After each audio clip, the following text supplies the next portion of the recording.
Hi ಎಲ್ಲರಿಗೂ ನಮಸ್ತೆ. ನಾನು ನಿಮ್ಮ ಆಶಾ ಚಂದ್ರ ಭಟ್. ಆಶಾ ಸ್ನಳ ಪಾಕಕ್ಕೆ ನಿಮಗೆಲ್ಲರಿಗೂ ಸ್ವಾಗತ. ಇವತ್ತು 10 ರಿಂದ 15 ನಿಮಿಷದೊಳಗೆ ಬೆಲ್ಲದ ಪಾಯಸವನ್ನು ಹೇಗೆ ಮಾಡ್ಬೋದು ಅಂತ ಹೇಳ್ದನ್ನು ತೋರಿಸ್ಕೊಡ್ತಾ ಇದ್ದೇನೆ. ಇದಕ್ಕೆ ನಾನು ಉಪಯೋಗಿಸ್ತಾ ಇರೋದು ಶಾವಿಗೆ. 15 ನಿಮಿಷದೊಳಗೆ ನಿಮಗೆ ಇದನ್ನು ರೆಡಿ ಮಾಡಿಕೊಳ್ಬೋದು. ಹಬ್ಬದ ದಿನಗಳಲ್ಲಿ ಮತ್ತು ಏನಾದ್ರು ಫಂಕ್ಷನ್ಗಳಿದ್ದಾಗ ಗೆಸ್ಟ್ ಬರುವಾಗೆಲ್ಲ ನಮಗೆ ಸುಲಭವಾಗಿ ಮಾಡುವಂತಹ ರೆಸಿಪಿಗಳು ಬೇಕು. ಹಾಗೆ ಇವತ್ತು ತೋರಿಸ್ತಾ ಇದ್ದೇನೆ ಇದನ್ನು.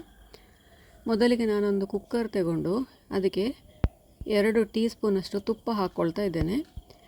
ಇದಕ್ಕೀಗ ಒಂದು 10 ಗೋಡಂಬಿ, ಒಂದು 10 ದ್ರಾಕ್ಷೆ ಅಥವಾ ನಿಮಗೆ ಬೇಕಾದಷ್ಟು ಹಾಕ್ಕೊಳ್ಬೋದು. 10 ಅಂತೇಳಿ ಲೆಕ್ಕ ಎಂತ ಇಲ್ಲ ಅದಕ್ಕೆ. ಇದೀಗ ಸರಿಯಾಗಿ ಫ್ರೈ ಆಗೋವರೆಗೆ ಗೋಡಂಬಿ ಗೋಲ್ಡನ್ ಬ್ರೌನ್ ಆಗಬೇಕು, ಹಾಗೆ ದ್ರಾಕ್ಷೆ ಉಬ್ಬಿ ಬರಬೇಕು. ಫ್ರೈ ಆದ ನಂತರ ಇದಕ್ಕೆ 1 ಕಪ್ಪಷ್ಟು ಬ್ಯಾಂಬಿನೋ ರೋಸ್ಟೆಡ್ ಶಾವಿಗೆಯನ್ನು ಉಪಯೋಗಿಸ್ತಾ ಇದ್ದೇನೆ. ಇದು ಎಲ್ಲ ಕಡೆ ಅಂಗಡಿಗಳಲ್ಲಿ ಈಗ ಸಿಗ್ತದೆ.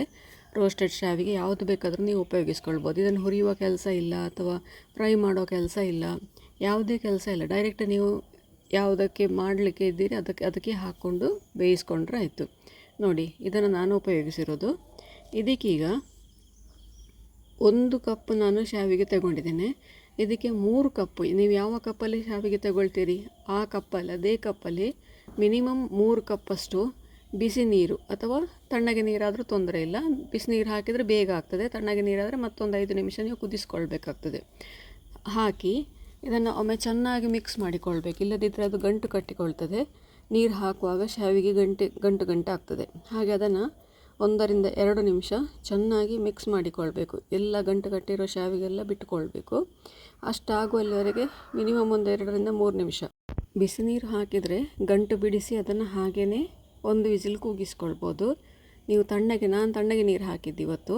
ತಣ್ಣಗೆ ನೀರು ಹಾಕ್ಕೊಂಡ್ರೆ ಅದನ್ನು ಸರಿಯಾಗಿ ಕುದಿಯೋವರೆಗೆ ಓಪನ್ ಆಗಿ ಇಟ್ಟು, ಕುದಿದ ನಂತರ ಅದಕ್ಕೆ ಮುಚ್ಚಳ ಮುಚ್ಚಿ ಒಂದೇ ಒಂದು ವಿಸಿಲ್ ಕೂಗಿಸಿದರೆ ಸಾಕಾಗ್ತದೆ. ಶಾವಿಗೆ ಬೇಗ ಬೇಯ್ತದೆ. ಅದು ರೋಸ್ಟೆಡ್ ನಮಗೆ 3 ನಿಮಿಷದಲ್ಲಿ ಶಾವಿಗೆ ಮಾಡಲಿಕ್ಕೆ ಆಗ್ತದೆ. ಓಪನ್ ಆಗಿ ಕೂಡ ಮಾಡ್ಬೋದು. ನಮಗೆ ಅದನ್ನು ಮಗುಚಿಕೊಂಡಿರಲಿಕ್ಕೆ ಪುರ್ಸೋತುಂಟು ಅಂತಾದರೆ ಮಾಡ್ಬೋದು. ನನಗೆ ಪುರ್ಸೋತಿರಲಿಲ್ಲ, ಹಾಗೆ ನಾನು ಸುಲಭವಾಗಿ ಹೇಗೆ ಮಾಡ್ಬೋದು ಅಂತ ಹೇಳೋದನ್ನು ತೋರಿಸಿರೋದು. ಅದಕ್ಕೋಸ್ಕರ ನಾನು ಕುಕ್ಕರಲ್ಲಿ 1 ವಿಸಿಲ್ ಕೂಗಿಸ್ಕೊಂಡೆ. ಈಗ ಇದಕ್ಕೆ 1-2 ಚಿಟಿಕೆಯಷ್ಟು ಏಲಕ್ಕಿ, ಹಾಗೆಯೇ ಒಂದು ಸ್ವಲ್ಪ ಜಾಕಾಯಿ. ಇದೆಲ್ಲ ಆಪ್ಷನಲ್ಲ, ನಿಮಗೆ ಬೇಕು ಅಂತಾದರೆ ಹಾಕ್ಬೋದು, ಇಲ್ಲ ಅಂತಾದರೆ ಇದೆಲ್ಲ ಸ್ಕಿಪ್ ಮಾಡಿಕೊಳ್ಬೋದು. ಒಂದು ಅರ್ಧ ಭಾಗ ಜಾಕಾಯನ್ನು ಹಾಕ್ಕೊಂಡಿದ್ದೇನೆ. ಜಾಕಾಯಿ ಹಾಕ್ಕೊಂಡ್ರೆ ಒಂದು ರುಚಿಯೇ ಬೇರೆ ಇರ್ತದೆ, ಹಾಗಾಗಿ ನಾನು ಅದನ್ನು ಹಾಕ್ಕೊಳ್ತಾ ಇದ್ದೇನೆ. ನಂತರ ಇದಕ್ಕೆ ಕಾಯಿ ಹಾಲನ್ನು ಹಾಕ್ಕೊಳ್ದು, ಯಾಕೆಂದರೆ ಬೆಲ್ಲ ನಾವು ಹಾಕೋದು. ಈಗ ಇದಕ್ಕೆ ಸ್ವೀಟಿಗೆ ಬೇಕಾದಷ್ಟು ಬೆಲ್ಲ ಹಾಕ್ಕೊಳ್ಬೇಕು. ನಾನು ಶಾವಿಗೆ ತಗೊಂಡ ಅದೇ ಕಪ್ಪಲ್ಲಿ 3/4 ಕಪ್ಪಷ್ಟು ಬೆಲ್ಲ ತಗೊಂಡಿದ್ದೇನೆ. ಬೆಲ್ಲ ಇಷ್ಟ ಇಲ್ಲ ಅಂತ ಹೇಳೋರು ಸಕ್ಕರೆ ಕೂಡ ಹಾಕಿ ಮಾಡಿಕೊಳ್ಬೋದು. ಸಕ್ಕರೆಗಿಂತ ಬೆಲ್ಲ ಒಳ್ಳೆಯದು ಆರೋಗ್ಯಕ್ಕೆ. ಹಾಗೆ ಅದು ಪ್ಯೂರ್ ಇಲ್ಲ ಅಂತ ನಿಮಗೆ ಅನಿಸಿದರೆ ಅದನ್ನು ಮೊದಲೇ ಪಾಕ ಮಾಡಿ ತೆಗೆದು ಸೋಸಿ ಹಾಕ್ಕೊಳ್ಳಿ. ನಾನಿದು ಹುಡಿ ಬೆಲ್ಲ ರೆಗ್ಯುಲರ್ ಯಾವಾಗಲೂ ಉಪಯೋಗಿಸುವಂತಹದ್ದು, ಹಾಗಾಗಿ ನಾನು ಅದನ್ನು ಡೈರೆಕ್ಟಾಗಿ ಹಾಕ್ಕೊಂಡಿದ್ದೇನೆ. ಈಗ 1-2 ಡ್ರಾಪ್ ವೆನಿಲಾ ಎಸೆನ್ಸ್ ಹಾಕಿಕೊಳ್ತಾ ಇದ್ದೇನೆ.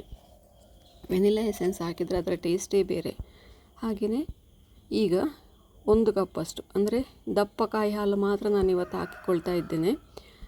ಬೇರೆ ಕಾಯಿ ಹಾಲು ನಾನು ಬೇರೆದಕ್ಕೆ ಉಪಯೋಗಿಸ್ಕೊಂಡೆ, ಹಾಗಾಗಿ ಸುರುವಿಗೆ ತೆಗೆದ ಕಾಯಿ ಹಾಲನ್ನು ಮಾತ್ರ ಪಾಯಸಕ್ಕೆ ಹಾಕ್ಕೊಂಡು 1 ಕಪ್ಪು ಎಷ್ಟು ಶಾವಿಗೆ ತಗೊಂಡಿದ್ದೀರಿ ಅಷ್ಟೇ ಕಾಯಿ ಹಾಲು ಹಾಕಿಕೊಳ್ತಾ ಇದ್ದೇನೆ. ಇದನ್ನೀಗ ಒಮ್ಮೆ ಚೆನ್ನಾಗಿ ಮಿಕ್ಸ್ ಮಾಡಿ ಚೆನ್ನಾಗಿ 3 ರಿಂದ 4 ನಿಮಿಷ ಕುದಿಸಿದರೆ ಟೋಟಲಿ ನಿಮಗೆ ಇಲ್ಲಿ ಬೇಕಾಗೋದು 10 ರಿಂದ 15 ನಿಮಿಷ ಮಾತ್ರ. ನೋಡಿ, ನಮ್ಮ ರುಚಿಯಾದ ಬೆಲ್ಲದ ಶಾವಿಗೆ ಪಾಯಸ ರೆಡಿ ಆಯಿತು. ಇದನ್ನು ಖಂಡಿತ ಈ ಸತಿ ಹಬ್ಬಕ್ಕೆ ಅಥವಾ ಬೇರೆ ಏನೋ ಫಂಕ್ಷನಿಗೆ ಅಥವಾ ಯಾರಾದರೂ ಗೆಸ್ಟ್ ಬರ್ತಾರಂತ ಹೇಳುವಾಗ ಖಂಡಿತ ಟ್ರೈ ಮಾಡಿ. ಕೊನೆಯಲ್ಲಿ 1-2 ಚಿಟಿಕೆಯಷ್ಟು ಉಪ್ಪು ಹಾಕಿಕೊಳ್ತಾ ಇದ್ದೇನೆ. ಯಾವುದೇ ಸ್ವೀಟಿಗೆ ಉಪ್ಪು ಹಾಕಿಕೊಂಡ್ರೆ ಅದರ ರುಚಿ ಹೆಚ್ಚಾಗ್ತದೆ. ನೀವು ಕೂಡ ಒಮ್ಮೆ ಖಂಡಿತ ಟ್ರೈ ಮಾಡಿ ನೋಡಿ, ಹೇಗಾಯಿತು ಅಂತೇಳಿ ಕಮೆಂಟ್ ಮೂಲಕ ನನಗೆ ತಿಳಿಸಿ. ಲೈಕ್ ಕೊಟ್ಟು ಶೇರ್ ಮಾಡಿ. ನೀವು ಇನ್ನೂ ನಮ್ಮ ಚಾನಲನ್ನು ಸಬ್ಸ್ಕ್ರೈಬ್ ಮಾಡ್ಕೊಳ್ಳಿಲ್ಲ, ಸಬ್ಸ್ಕ್ರೈಬ್ ಮಾಡಿಕೊಂಡು ಪಕ್ಕದಲ್ಲೇ ಇರುವ ಬೆಲ್ ಐಕಾನನ್ನು ಒತ್ತಿ ನಮ್ಮನ್ನು ಸಪೋರ್ಟ್ ಮಾಡಿ. ಮುಂದಿನ ವಿಡಿಯೋದಲ್ಲಿ ಇನ್ನೊಂದು ಹೆಲ್ದಿ ಅಡುಗೆಯೊಂದಿಗೆ, ಇನ್ನೊಂದು ಹೆಲ್ದಿ ರೆಸಿಪಿಯೊಂದಿಗೆ ಪುನಃ ನಿಮ್ಮನ್ನು ಭೇಟಿಯಾಗ್ತೇನೆ. ಧನ್ಯವಾದಗಳು.